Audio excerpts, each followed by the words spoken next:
ஒரு அழகான ஸ்கூல்ல சக்கியாவும் ரவியும் நண்பர்களா இருந்தாங்களாம். ஒரு நாள் இவங்க 2 பேரும் சேர்ந்து ப்ராஜெக்ட் ஒன்று பண்ண வேண்டிய சூழ்நிலையும் வந்துச்சாம். இதை நினைச்சு 2 பேரும் ரொம்பவும் சந்தோஷமா இருந்தாங்களாம். ப்ராஜெக்ட் என்னன்னா 2 பேரும் ஒன்று சேர்ந்து விலங்குகளோட போஸ்டரை ரெடி பண்ணணும். சக்கியாக்கு புதுசா ஒரு விஷயத்த கத்துக்கிறது ரொம்பவும் பிடிக்கும். ஆனா ரவிக்கு வரைகிறது ரொம்பவும் பிடிக்கும். இதனால ப்ராஜெக்ட் நல்லா பண்ணலான்னு முடிவும் பண்ணாங்க. அடுத்த நாள் சக்கியா லைப்ரரிக்கு போயிட்டு ப்ராஜெக்ட்க்கு தேவையானதை படிக்கவும் துவங்கினாங்க. ஆனா ரவியோ சுயமா வரையாம வெப்சைட்ல இருந்து விலங்குகளோட படங்களை எடுத்துட்டு இருந்தான்.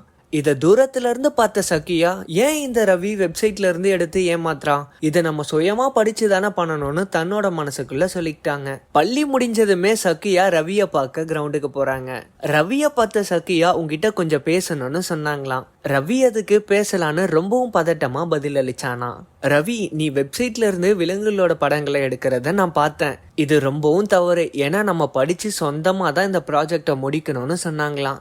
ரவி அதுக்கு, என்ன மன்னிச்சிரு சக்கியா, நான் பண்ணது ரொம்பவும் தப்பு தான். எங்க இந்த ப்ராஜெக்டை சீக்கிரம் முடிக்க முடியாம போயிடுமோன்னு நினைச்சுதான் நான் இப்படி பண்ணேன்னு சொன்னானா. இதை கேட்ட சக்கியா சிரிச்சுக்கிட்டே, அவ்வளோதானே, நம்ம 2 பேரும் ஒன்னா சேர்ந்து பண்ணா சீக்கிரம் முடிச்சிடலான்னு சொன்னாங்களாம். அன்னையில இருந்து சக்கியாவும் ரவியும் குழுவா சேர்ந்து வேலை செய்ய துவங்கினாங்களாம். சக்கியாவும் ரவியும் நினைச்சதை விட வேக வேகமா ப்ராஜெக்ட்க்கு தயார்படுத்திட்டே இருந்தாங்களாம். இதனால பல விலங்குகள் பத்தி ஆராய்ச்சியும் பண்ணாங்களாம். ரவியும் அற்புதமான படங்களை வரைஞ்சானா. குழுவா வேலையை செய்யறதுனால இவங்களோட நட்பும் வலுவடைஞ்சிட்டே போச்சான். இறுதியா ப்ராஜெக்ட் சப்மிட் பண்ற நாளும் வந்துச்சான். ரவியும் சக்கியாவும் நேர்மையா ப்ராஜெக்ட பண்ணதை நினைச்சு ரொம்பவும் பெருமையா உணர்ந்தாங்களாம். இறுதியா இவங்களோட ப்ராஜெக்ட்க்கும் முதல் பரிசும் வந்துச்சான். அந்த நாள்ல இருந்து ஒவ்வொருக்கொரு உண்மையா இருக்கணும்னு உறுதியும் செஞ்சுக்கிட்டாங்களாம். குழந்தைகளே, இந்த கதையில இருந்து நம்ம கத்துக்க வேண்டியது என்னன்னா, ஒரு விஷயத்த நம்ம குழுவா பண்ணும்போது நட்பும் வலுவடையும், வெற்றியும் நமக்கு கிடைக்கும். இது மாதிரி வீடியோஸ் பார்க்கணும்னா சேனலை சப்ஸ்கிரைப் பண்ணுங்க.